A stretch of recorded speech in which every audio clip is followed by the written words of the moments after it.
একটি ছোট্ট শহরের পাশে ছিল সবুজে ঘেরা একটি গ্রাম। সেই গ্রামে থাকত ছোট্ট ছেলে সাদিক, তার বাবা হাবিব সাহেব আর মা রুকসানা খাতুন। তাদের ঘর ছিল টিনের ছাউনি দেওয়া, ছোট হলেও ভেতরে ছিল অনেক শান্তি আর ভালোবাসা। সাদিকের বাবা একটি কাপড়ের দোকানে কাজ করতেন। খুব ভোরে বেরিয়ে রাতে ক্লান্ত শরীরে বাড়ি ফিরতেন।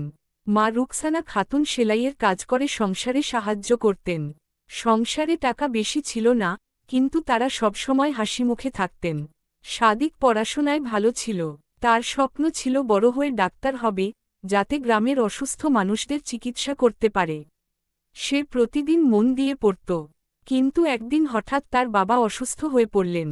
কয়েকদিন দোকানে যেতে পারলেন না। সংসারে চিন্তার ছায়া নেমে এলো।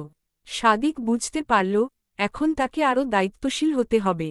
সে স্কুল থেকে ফিরে মায়ের সেলাইয়ের কাজে ছোটখাটো সাহায্য করতে লাগল। পাশাপাশি পাশের বাড়ির ছোট বাচ্চাদের পড়ানো শুরু করল। সেই টিউশনের সামান্য টাকা সে মায়ের হাতে তুলে দিত। মা প্রথমে নিতে চাইতেন না, কিন্তু সাদিক বলত, আমি তো আপনার ছেলে, সংসারটা আমাদের সবার। তার কথা শুনে মায়ের চোখ ভিজে উঠত। কয়েক মাস পর তার বাবা ধীরে ধীরে সুস্থ হয়ে উঠলেন। দোকানে আবার কাজ শুরু করলেন। একদিন তিনি দেখলেন, সাদিক রাতে আলো জ্বালিয়ে পড়ছে। বাবা চুপচাপ তার পাশে বসে বললেন, তুই আমাদের অনেক শক্তি দিয়েছিস। তোর জন্যই আমরা হাল ছাড়িনি। সেই বছর সাদিক পরীক্ষায় খুব ভালো ফল করল। স্কুল থেকে তাকে সম্মাননা দেওয়া হল।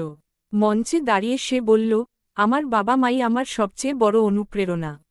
ছোট্ট সেই পরিবারটি বুঝে গিয়েছিল, জীবনে কষ্ট আসবেই, কিন্তু একে অপরের পাশে থাকলে সব ঝড় থেমে যায়।